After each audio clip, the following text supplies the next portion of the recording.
tenemos lo que es unidad 1, vendrían a darse lo que son los diferentes análisis que tiene el lenguaje, uno de los puntos que tenemos, el lenguaje y la palabra derecho, y después tenemos otros puntos que hablan del tema de las diferentes posturas que tenemos de naturalismo, el positivismo o positivismo jurídico y el realismo. Más o menos esto también yo les voy a ir marcando los puntos más importantes que tenemos, porque, o sea, en una hora como que es medio imposible ver todas las 3 unidades juntas, pero tengo más o menos pensado ver 3 unidades. Lo que es, bueno, lo que vendría a ser el derecho, cuando hablamos de la palabra derecho, es una palabra ambigua. ¿Qué quiere decir ambigua? Que cuando una palabra es ambigua, es cuando tiene muchos significados. Por ejemplo, el derecho tiene diferentes significados. Tiene un significado objetivo, un significado subjetivo y una referencia de investigación. Nos referimos a un derecho objetivo cuando se refiere, por ejemplo, al simple hecho de una norma. Por ejemplo, es lo que establece una norma, o sea, el derecho como norma. Nos dice qué es lo que hay que hacer y qué no. El derecho subjetivo vendría a ser, por ejemplo, la facultad. O sea, ¿qué diferencia tenemos? Ahora se deben preguntar ustedes qué diferencia hay entre el derecho objetivo y el derecho subjetivo. Si nosotros lo traemos esto a la realidad, o sea, ante una norma, creo que la norma de la Constitución Nacional, por ejemplo, una norma objetivo, un derecho objetivo, vendría a ser, por ejemplo, el Código Penal, el que dice, el que matare a otro, el que matare a otro tendrá una pena de 8 a 24 años de prisión. Ahí tenemos una pena, te impone una sanción. En cambio, el derecho subjetivo vendría a tener más bien cuando, por ejemplo, el derecho te otorga facultades. Por ejemplo, cuando nosotros vamos a la Constitución Nacional, en los artículos, en lo que es Poder Ejecutivo, Poder Legislativo, Poder Judicial, ¿qué quiere decir eso? Que ahí le otorga facultad a cada uno de los poderes, lo que pueda hacer. Decime, Alejandro Rodríguez, que levantaste la mano, ¿qué me quería preguntar? No, yo quería como expresar lo que yo conozco. Lo que a mí me enseñaron del derecho subjetivo es la concepción que tenemos como civiles de, bueno, justamente lo que es vigente en el ordenamiento. Como por ejemplo, un derecho subjetivo es el decir, yo tengo derecho a casarme con quien quiera, ante por ejemplo, una imposición de algún familiar que me diga, no, vos te tenés que casar con tal. No, yo tengo derecho de casarme con quien quiera. Es un derecho subjetivo que, bueno, coincide con lo prescripto en el ordenamiento. Claro, tal cual, así es. O sea, como que, por ejemplo, tu papá no te paga alimento y vos tenés un derecho subjetivo a ir a protestarle. O, por ejemplo, yo tengo, o sea, viene un cliente a mi estudio y le hago todo un trámite, todo un contrato y no lo viene a buscar como me pasó esta tarde, no lo viene a buscar, ahí puedo accionar contra esa persona, o sea, tengo el derecho a ir a cobrarle el contrato que le hice. Bien, eso vendría a ser el derecho subjetivo. Y cuando hablamos del derecho en base, el derecho en base a, por ejemplo, lo investigativo, vamos a ver que el derecho, o sea, es una cuestión de investigación constante. O sea, ¿a qué nos referimos a esto? De que, por ejemplo, se investiga sus orígenes, se investiga lo que vendría a darse o sea, el origen del derecho, la realidad que se va cambiando y la construcción social, porque estudia también a la sociedad cómo se va adaptando. O sea, como que van a ver desde la edad antigua, van a ver en algunas materias, desde la edad antigua hasta la actualidad, cómo fue el pensamiento de acuerdo al concepto del derecho, cómo se fue investigando el mismo. O sea, como que también el derecho se va evolucionando. Bueno, si no tienen ninguna duda, seguimos. Una palabra vaga es esa que, por ejemplo, Cuando, por ejemplo, una palabra que tiene, o sea, cuando vos utilizás esta palabra vaga, vendría a tener cuando vos no podés, o sea, como que una palabra que tiene solamente un uso del mismo, o sea, que deben estar presentes, o sea, la palabra esa para ese uso exclusivo. Eso vendría a ser una palabra vaga. Bueno, seguimos con lo que vendríamos a tener, o sea, como que la palabra vaga sería cuando, por ejemplo, es una palabra que solamente tiene un uso ordinario de la cosa. Bueno, después tenemos lo que vendría a ser la carga, que ya esto, por ejemplo, esto ya es algo más bien que se le incorpora al libro de Nino, en el cual, por ejemplo, la carga tiene que ver con el tema de la cuestión emocional que tiene el significado de una palabra. O sea, la cuestión emocional que tiene la palabra derecho.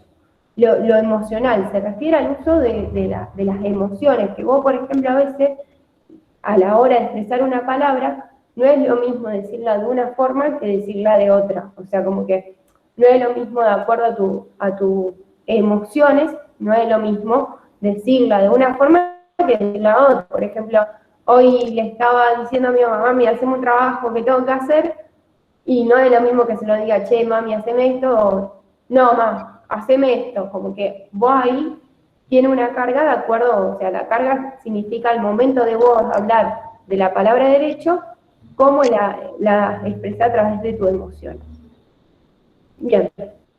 Ya acá empezamos con lo que vendrían a ser, no sé si tienen alguna duda con eso, sino que ya arrancamos con las teorías, para que sepan. Resumen concreto de cada una de las teorías. Tenemos la You naturalista, You positivista y realista.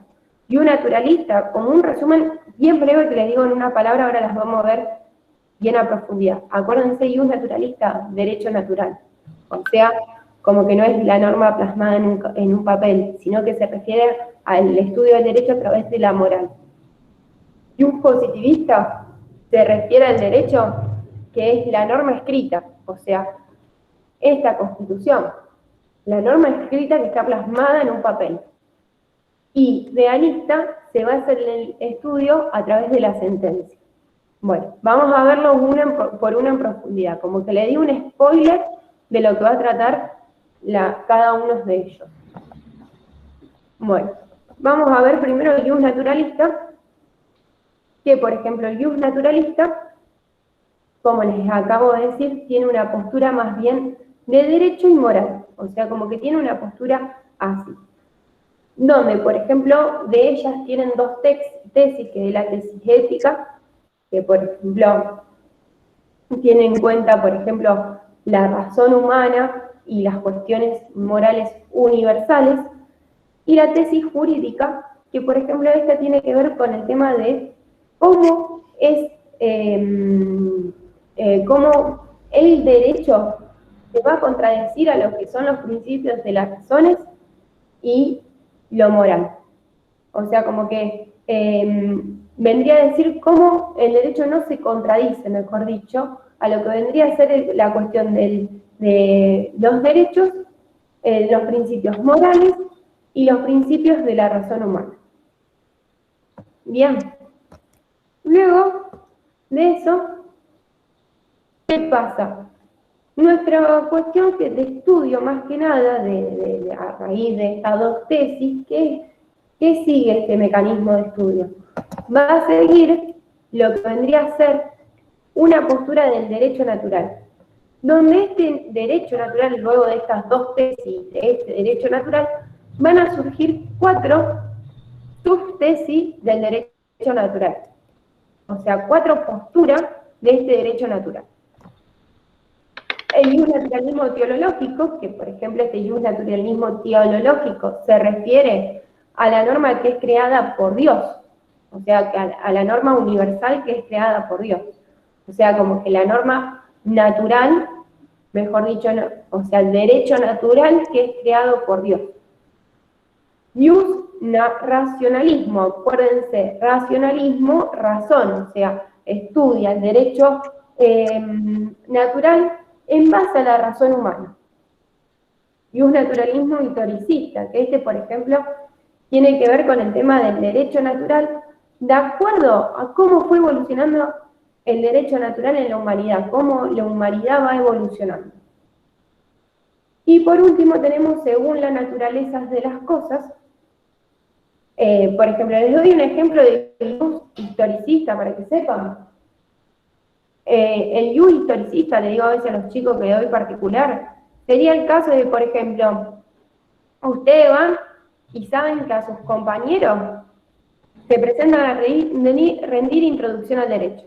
Y, por ejemplo, saben que sus compañeros se presentaron a rendir y no estudiaron capaz que Kelsen y les fue mal. Entonces ustedes, según la historia o según los actos que tiene tu amigo, tu compañero,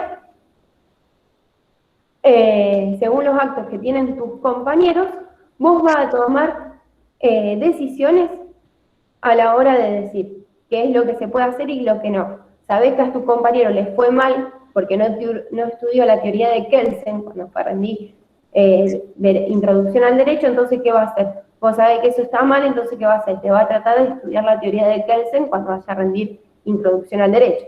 Entonces ese sería el naturalismo historicista, para que lo tengan en cuenta traído a la realidad. Y lo último, según la naturaleza de las cosas, tiene que ver con, diría el profesor mío, o un profesor que tuve en la facultad que me quedó acá plasmado, seguramente la ley de cadáver, o sea, hoy en día van a ver que en el Código Penal tenemos una norma que dice que se prohíbe se prohíbe en los cementerios ingresar y robar los cuerpos en los cementerios.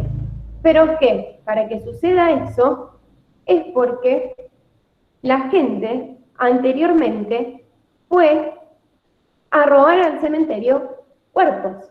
Entonces, toda norma hoy en día escrita y plasmada en escrito es porque anteriormente sucedió un hecho natural o alguna cuestión o alguna conducta del hombre que estaba como regulado, se sabía que no se podía ir a robar en los cementerios, y fue.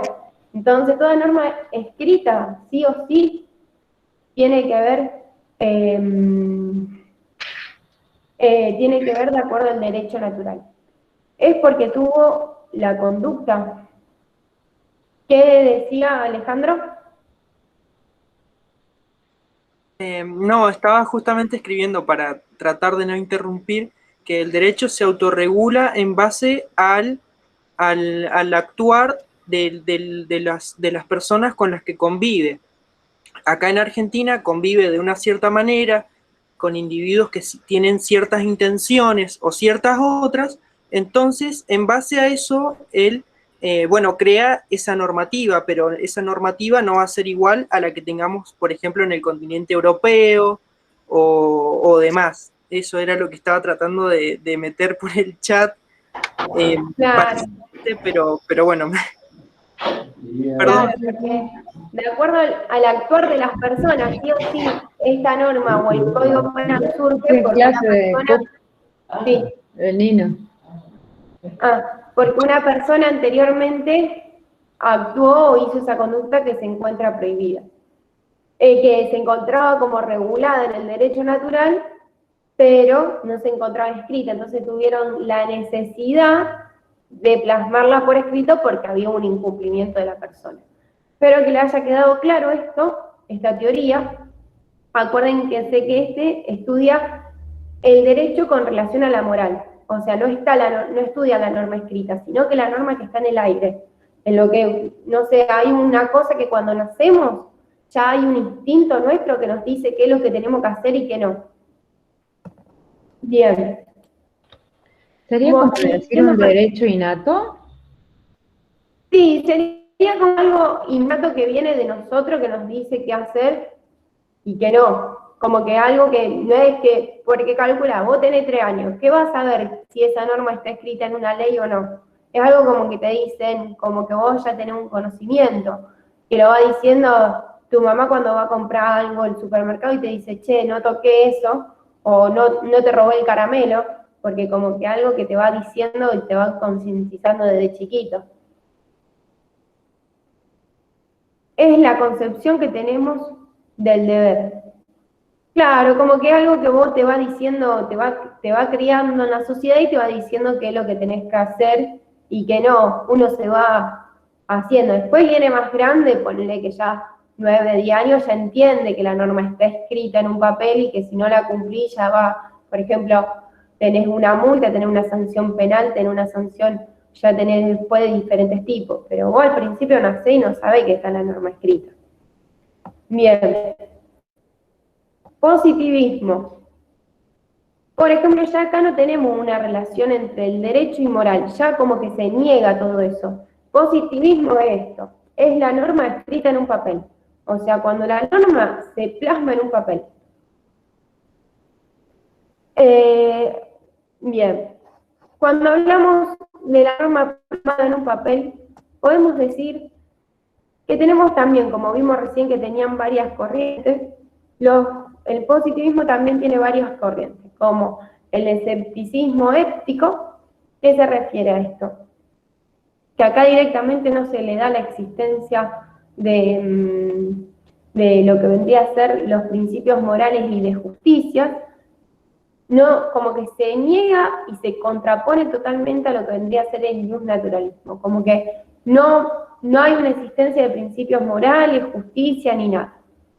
Positivismo ideológico. Ya como, por ejemplo, acá tenemos el positivismo ideológico que vendría a decir, no, lo que es justo, lo que no. O sea, como que acá vendrían a tener, o sea, nos vendría a decir el derecho que se encuentre vigente, qué es lo que hay que hacer y lo que no. O sea, la norma escrita que se encuentre vigente. Por ejemplo, este se basa más bien en lo que vendría a ser las cuestiones ideológicas. O sea, como por ejemplo, la norma escrita de acuerdo a nuestros criterios ideológicos y no a nuestros criterios morales. O sea, como que se niega la relación con la moral. Por ejemplo, un caso sería que ustedes, los judíos vieron que en la Biblia se encuentra escrito que no deben comer carne, que no deben, perdón si acá hay alguna persona que tiene que es judío, no es que me estoy contraponiendo a esa ideología, sino que estoy dando como ejemplo, o sea, que no puede comer carne, que las mujeres deben determinada vestimenta. Entonces ahí tenemos un positivismo ideológico que nos refiere de acuerdo a nuestras cuestiones y principios ideológicos, y nos vienen a decir lo que está bien y lo que está mal. Pero ya, por ejemplo, esto es más religioso o cultural de acuerdo a cada uno. Ya, por ejemplo, cambia cuando hablamos de un formalismo jurídico, que por ejemplo ya acá cuando hablamos de un formalismo jurídico, nos referimos, cuando hablamos de un formalismo jurídico, nos referimos ya a lo que vendría a ser las normas del orden público, o sea, del orden jurídico, que vendría a tener ser, por ejemplo, la Constitución, que ustedes vamos a ver, la teoría de Kelsen, que es la teoría del ordenamiento jurídico, donde tenemos la Constitución por encima de todo y todas las normas o sea que por debajo a la misma. Entonces ya ahí tenemos un formalismo jurídico, o sea, un orden de prelación que tienen las normas. Y después, por último, tenemos el positivismo metodológico conceptual, que por ejemplo acá tiene que ver con el tema de ya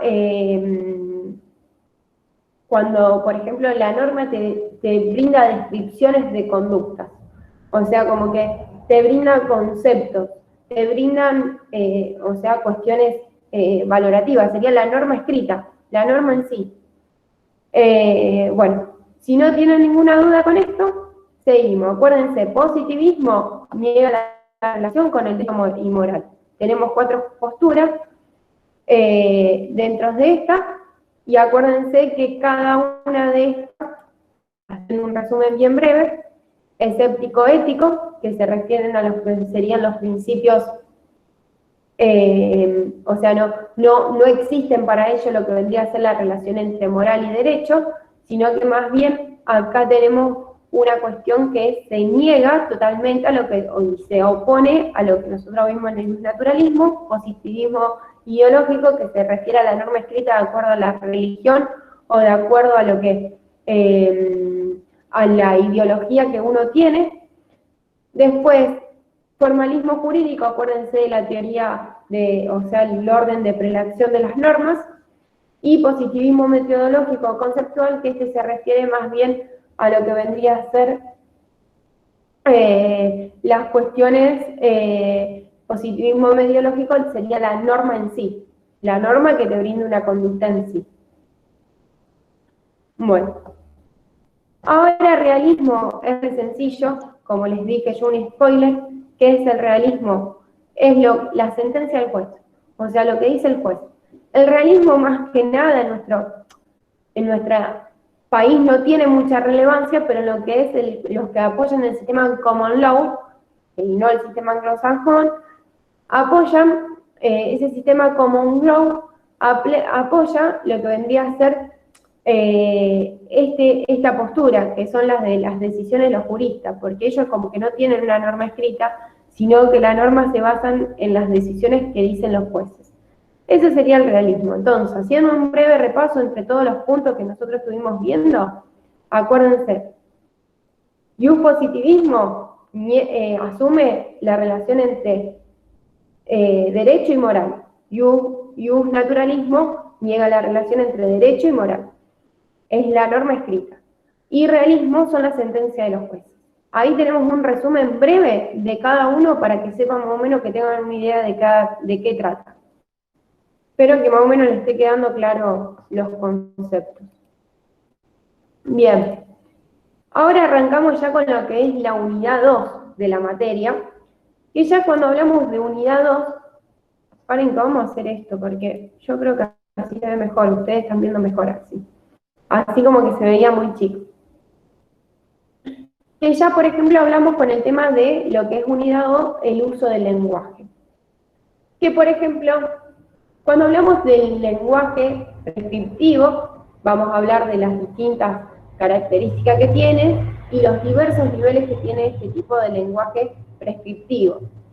Por ejemplo, cuando hablamos del lenguaje prescriptivo, cuando hablamos de una norma jurídica, la norma jurídica, ¿qué pasa? La ley es dictada por una autoridad competente.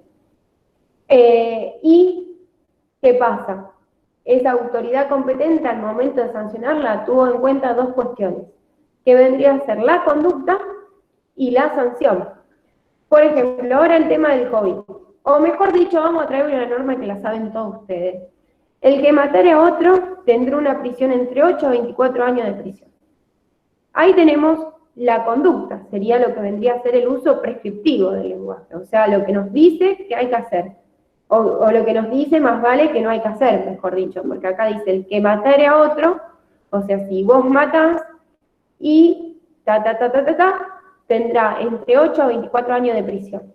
Entonces ahí tenemos 8 a 24 años, tenemos la sanción que acarrea la norma. ¿Me explico? O sea, toda norma que es dictada, al momento de ser dictada, seguramente tiene una conducta, que es el uso prescriptivo del lenguaje, y una sanción. Bien. Ese uso prescriptivo que vimos del lenguaje, se tiene diferentes lineamientos de lo mismo. Un uso informativo, un uso expresivo, un uso interrogativo, un uso operativo y un uso prescriptivo o directivo. Cuando hablamos de uso informativo, ¿qué nos referimos? Por ejemplo, nos referimos a la que vendría a ser el estado, o sea, en que se encuentran las cosas. Si, por ejemplo, si es verdades o falso, o sea, cuando hablamos de información sobre una cosa, o sea, cuando brindamos información, ahí hacemos un uso informativo. Un uso expresivo es cuando, por ejemplo, uno expresa emociones. Decís, provocada, o sea, como que querés, generás un impacto. Por ejemplo, yo hoy, no sé, cuando me llamaron que para hacer esto, el otro, como que yo estaba ahí recontenta, expresando mis emociones, mis diferentes emociones al momento en que me llamaron, que me ofrecieron del mismo.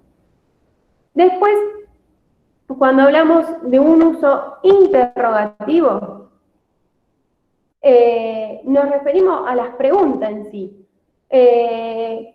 Che, ¿cuántos minutos nos queda de clase? Entonces ahí vos estás haciendo un uso interrogativo del mensaje, del lenguaje. El uso operativo, por ejemplo, se utiliza más bien para cuestiones, o sea, para cuestiones para realizar determinadas, o sea, para realizar una acción, o sea, cuando vos le decís, che, traete esto a mi casa, ahí como que te está haciendo, o sea, le estás generando una operación, una acción que tiene que realizar el otro. Y el uso prescriptivo o directivo del lenguaje vendría a ser, por ejemplo, tiene que ver con el tema de si el comportamiento que vos realizás, por ejemplo, no sé, Liliana, acá que la tengo primero ahí en la imagen, el comportamiento que vos realizás, ese comportamiento que vos realizás tiene que ver si es justo o es injusto, o sea, tiene que ver el tema de si algo es justo o no o es injusto. Entonces vos ahí tenés el tema de si la conducta es justa o injusta, o sea, si está bien lo que hiciste o si está mal. Bien. Hoy paren que me pasé.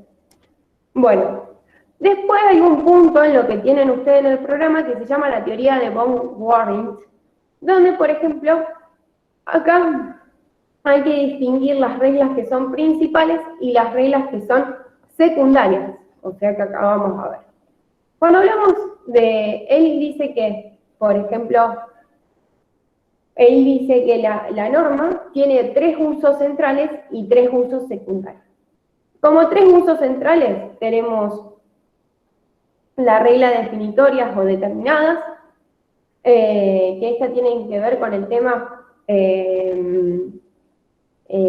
que tiene que ver con el tema de, por ejemplo, las reglas del juego, la regla del juego, de algún juego que ustedes realicen, el reglamento de la facultad seguramente, para al momento de rendir, cómo se tiene que hacer el tema de avisar a los profesores, cuántos días antes de anticipación tienen que avisar para realizar un parcial. Después tenemos las reglas directivas o técnicas, que estas tienen que ver, por ejemplo, ustedes seguramente agarran, no sé, se van a comprar una caja de torta exquisita y esa caja de torta exquisita le va a decir cómo tienen los pasos a seguir para hacer esa torta. O sea, como que te va a establecer las diferentes directrices o direcciones que tenés que hacer. Son las instructivas. O se compran, por ejemplo, un mueble y cuando se compran ese mueble le va a decir lo que tienen que, o sea, qué movimientos tienen que hacer. Y las reglas prescripción quieren decir que esta, por ejemplo, son más bien la regla en sí, que es dictada por el Poder Legislativo o el Poder Ejecutivo, que en caso, como los DNU hoy en día, en caso de que ustedes no los cumplan, ¿qué va a pasar? Van a tener una sanción, una multa por el mismo. Entonces ahí tenemos las diferentes reglas, por ejemplo, regla prescriptiva. No sé, pero Alberto Fernández dictó un DNU en donde prohibía el cierre de los gimnasios. Entonces ahí, por ejemplo, si ese gimnasio abre, esto igual los DNU depende de cada una de las localidades y de los partidos de las provincias en que esté. Ese gimnasio abre, va a tener una sanción. Bien, seguimos. Las normas, vieron que yo les dije que había centrales y cosas. Las normas secundarias son más bien aquellas que tienen una relación con las principales también, más allá de todo, Pero tenemos las normas ideales, las costumbres y las normas morales. Las normas ideales es aquella que, por ejemplo, son aquellas que, por ejemplo, hoy yo busqué empezar a tener, o sea que cuando me postulé todo, empecé a llamar por teléfono a varias personas para ver qué me decía, qué me aconsejaba. Entonces, por ejemplo, llamé a mi tío y me decía, no, lo ideal es que no te postules. Llamé a mi mamá y me decía, no, lo ideal es que no te postules. Llamé a mi papá y me decía, no, como que dependen de cada uno de la sociedad en la que esté y también de cada una de las familias. O sea, la ideología o sea, lo que uno se propone. Por ejemplo, el típico caso de que vos, por ejemplo, estudiás, te recibís, o sea, lo ideal que buscan capaz que los padres de cada uno de ustedes, que capaz que ustedes no tienen ese mismo pensamiento. La norma ideal es, por ejemplo, tu papá quiere que estudie, luego que estudie, que te reciba, que consiga trabajo y luego que te cases.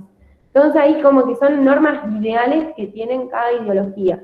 Aunque después nosotros lo podemos cumplir como no.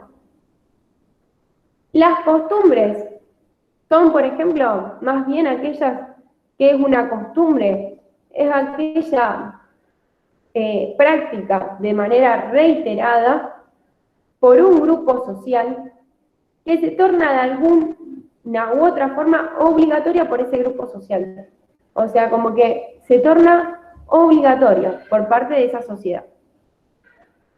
Y luego, por último, tenemos las normas morales, que esto tiene que ver, por ejemplo, con el tema de la ideología de cada uno. Acá debe haber religiosos, acá debe haber capaz que algún judío, algún ateo, o sea, como que depende alguna chica que sea feminista, alguna que esté en contraposición, o sea, cada uno van a tener su ideología.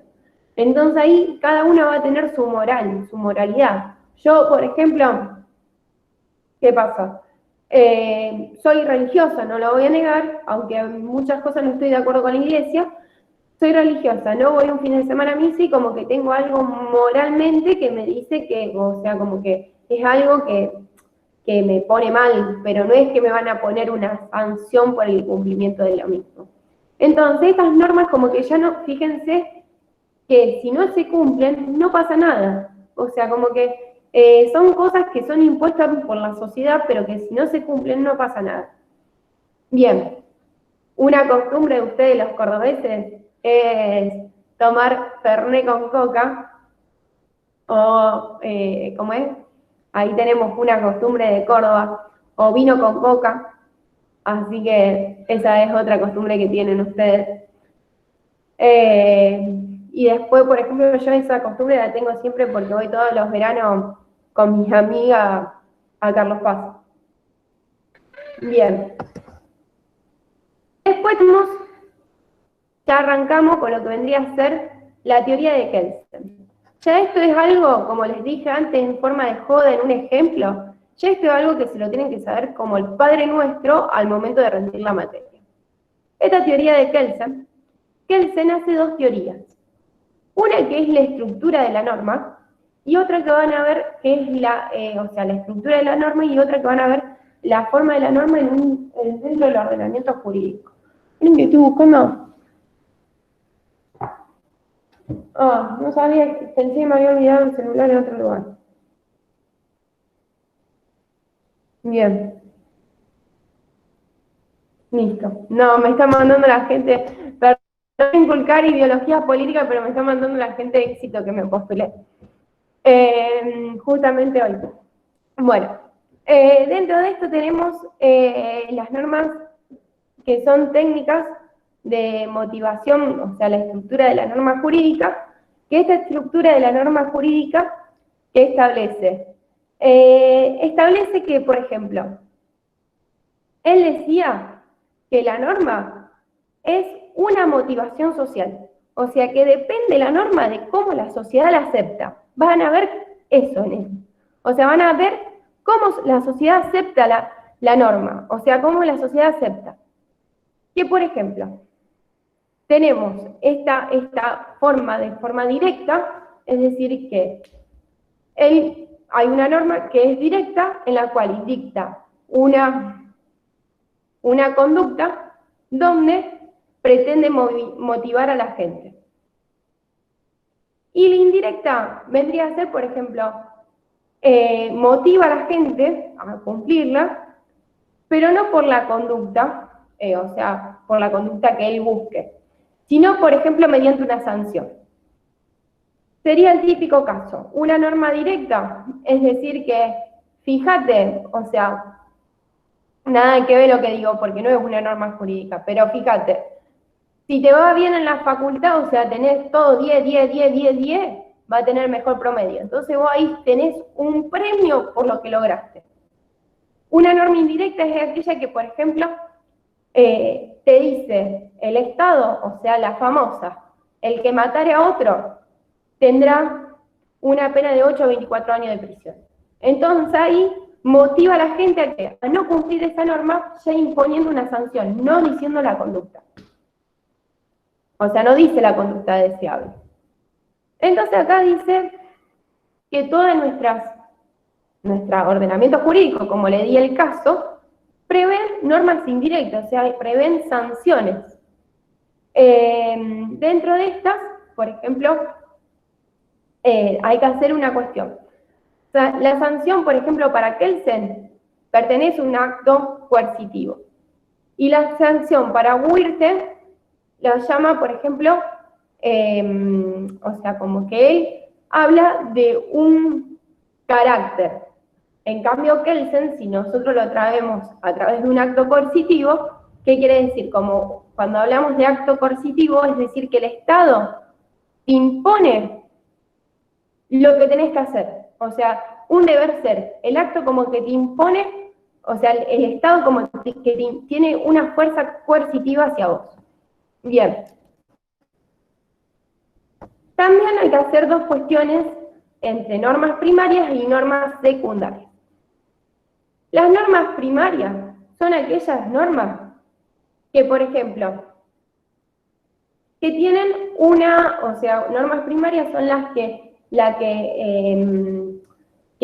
vendrían a tener una sanción. Por ejemplo, el que dice, el que matare a otro tendrá entre 8 a 24 años de prisión. Ahí ya fíjense que describe una sanción. En cambio, las secundarias son aquellas que, por ejemplo, vendrían a ser las normas que no te brindan la sanción directa, sino como que te dicen, que te la dicen en sentido de lo que debemos hacer. ¿Me explico? Lo que debemos nosotros hacer para cumplir esa norma. O sea, como que sería el típico caso, vos tenés que estudiar para ser, por ejemplo, el día de mañana buena profesional. Entonces ahí, o para tener un futuro el día de mañana, que viste, está la típica frase de esa, pero después capaz que el día de mañana terminás haciendo otra cosa, como yo dando clase, porque a mí me gusta dar clase. Entonces ahí tenemos la norma secundaria, o sea, como que es lo contrario a la norma primaria. Luego de esto, tenemos crítica a este pensamiento.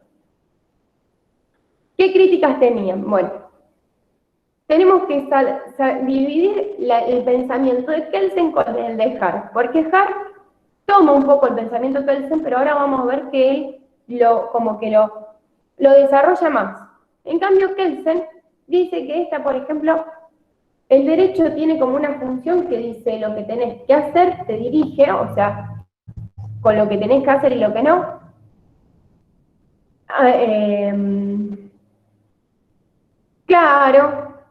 Claro, así mismo de las categóricas, como dice ahí Alejandro, te vienen a decir cómo tenés que ser buena persona y eso. En cambio, las primarias directamente te imponen la conducta negativa, o sea, lo que no tenés que hacer.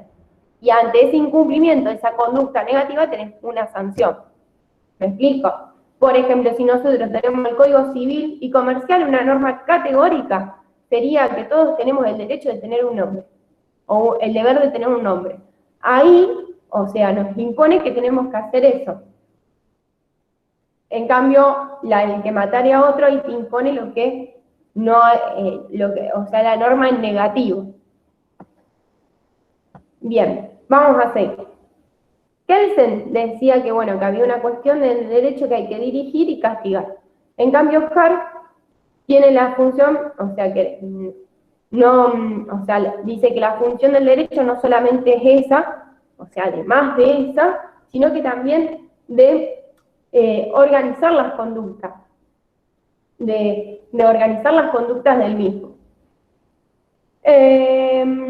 O sea, como que vamos a ver que tiene una organización esas conductas, que ahora vamos a ver el pensamiento que tiene Hart ante el mismo. También hay que hacer esto y toda la crítica. También hay que poner algunos pensamientos de crítico que dicen que, por ejemplo, estaban las normas potestivas, que estas, por ejemplo, normas que son aquellas que te establecen un modo de hacer las cosas, donde no te castigan, sino que es lo que vos tenés que hacer. Y, por ejemplo, Kelsen decía que nulidad y sanción era lo mismo.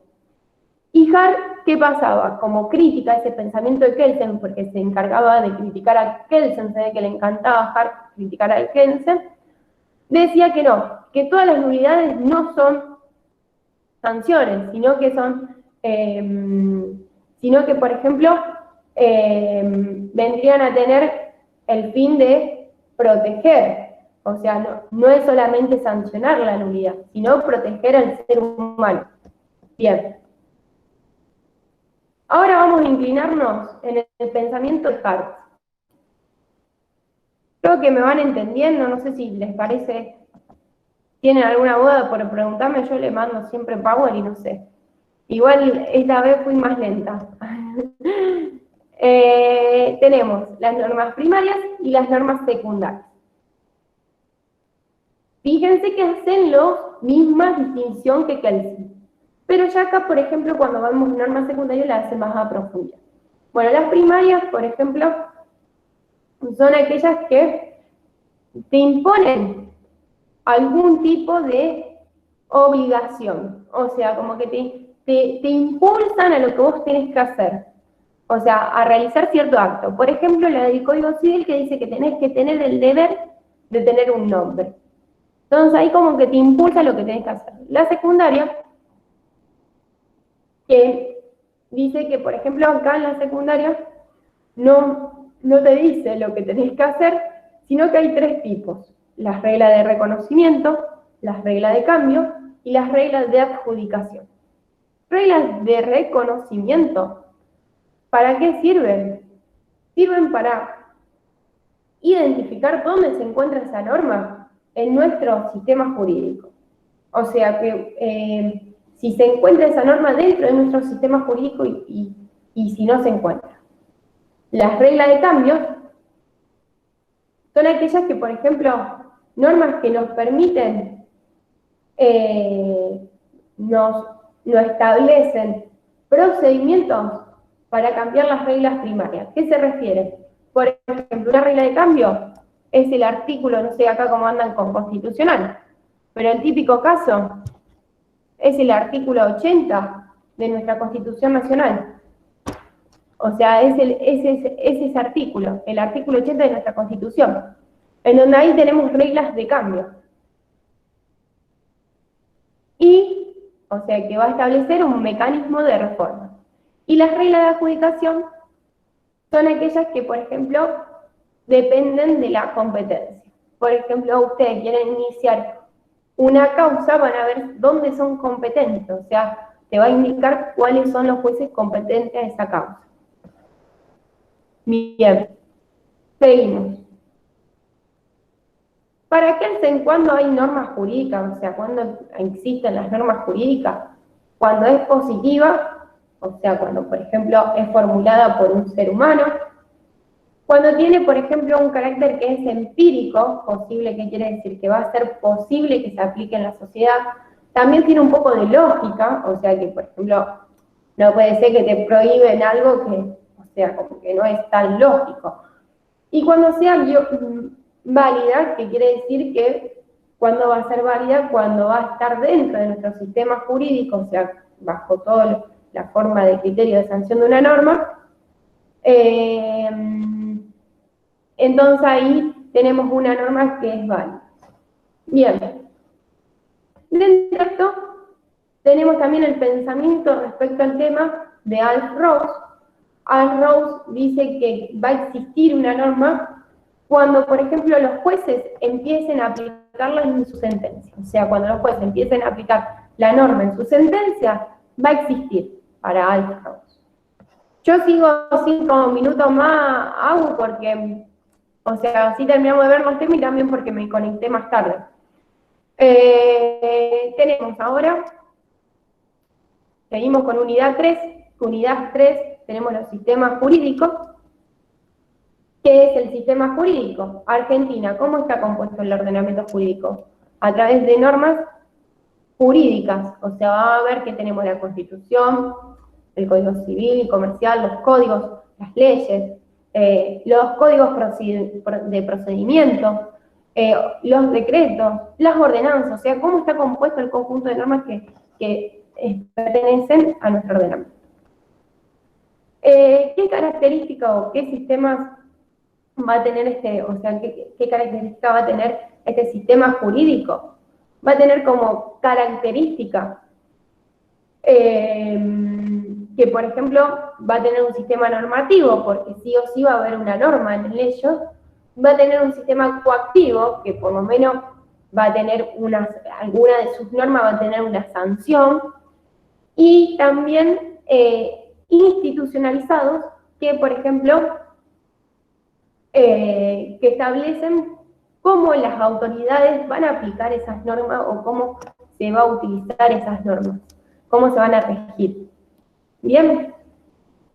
Justo ahí terminé el coso. Igual, ya ahí terminé el tema. A ver, leo las preguntas. No sé si me quieren preguntar algo. Paren que dejo de compartir. Y ahí veo el chat. Dice, Kelsen dice que el derecho es un conjunto de normas coactivas. Kelsen establece una estructura de una forma de una pirámide donde en la cúspide se encuentra la Constitución y las convicciones. Claro, esa es la teoría del ordenamiento jurídico del Kelsen, que sí o sí dice que hay una norma, que esa norma es superior a todo y que ninguna norma se puede contradecir a la misma. Digan, ¿quién levantó la mano? Que vi Malena que levantó la mano. Valentina, eras vos, me confundí. Decime. Hola, sí. Quería preguntar algo de la unidad 1, que es sobre ¿Sí? el formalismo jurídico. Sí, decime. Tenía la duda, puede ser que ellos como que pensaban que en las normas se puede encontrar todo, todas las soluciones, digamos. Claro, como que tienen un pensamiento, cuando hablamos de informalismo jurídico, o sea, cuando hablamos de la teoría del positivismo,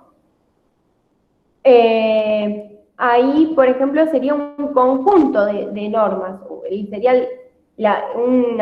un ordenamiento jurídico, ¿me explico?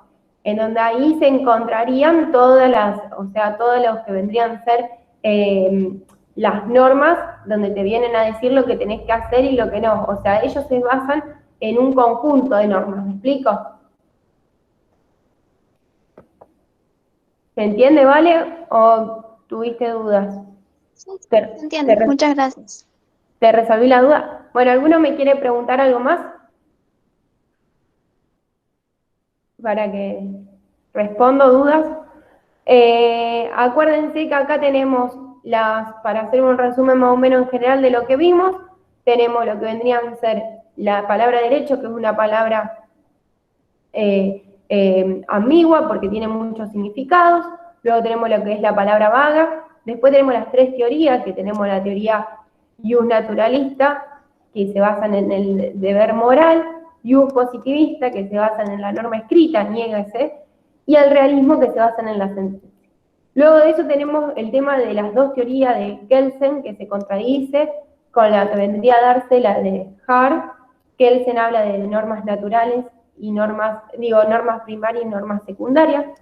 Hart hace una crítica a eso porque dice que las normas secundarias también se subdividen en normas de reconocimiento, normas que vendrían a ser normas de reconocimiento, normas de cambio y normas de adjudicación. Y después ya tenemos lo que es el sistema jurídico, que integra el sistema jurídico todo el ordenamiento jurídico. No sé si me quieren consultar algo más. Para mí, la palabra vaga es aquella que, por ejemplo, tendría una palabra vaga, vendría a ser cuando vos, por ejemplo, tienes una palabra, solamente se estructura dentro de un significado. O sea, por ejemplo, una palabra vaga es cuando, por ejemplo, esa palabra tiene, mejor dicho, un ejemplo más bien de esta palabra vaga, sería un ejemplo de el banco, como que vos tenés el banco del banco de la plaza, el banco de la entidad financiera, como que tiene un significado concreto, pero como que a la vez tiene varios significados, no hay un significado mismo de la palabra.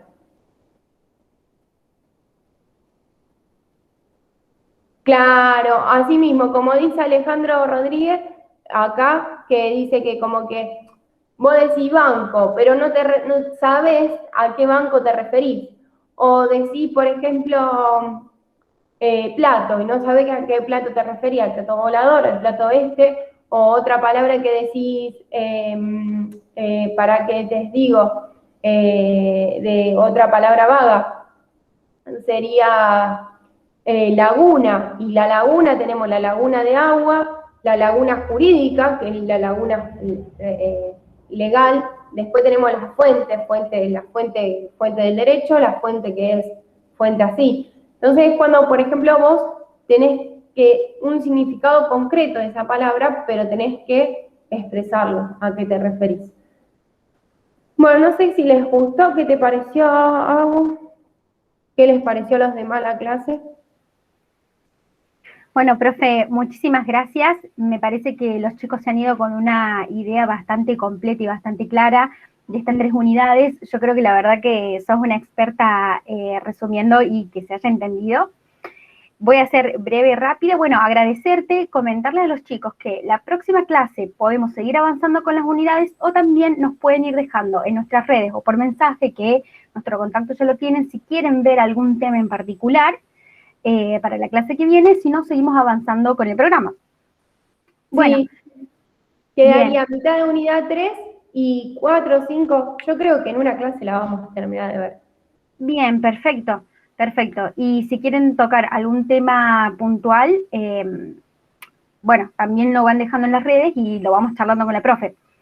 El link se lo hacemos llegar siempre por mensaje el mismo día, ¿sí? El link de Meet, así que por eso no se hagan problemas. Y también decirles que el Power que compartió la profe hoy también se los vamos a hacer llegar a los inscriptos por mensajito, como nos estuvimos comunicando para hacerles llegar el link. Bueno, agradecerles a todos por venir y espero que les haya servido. Profe, la verdad que una genia. Bueno. Muchísimas gracias, la clase estuvo buenísima y nos vemos el martes que viene a la misma hora, sí, y lo del link le vamos a estar comunicando. Dale, bárbaro.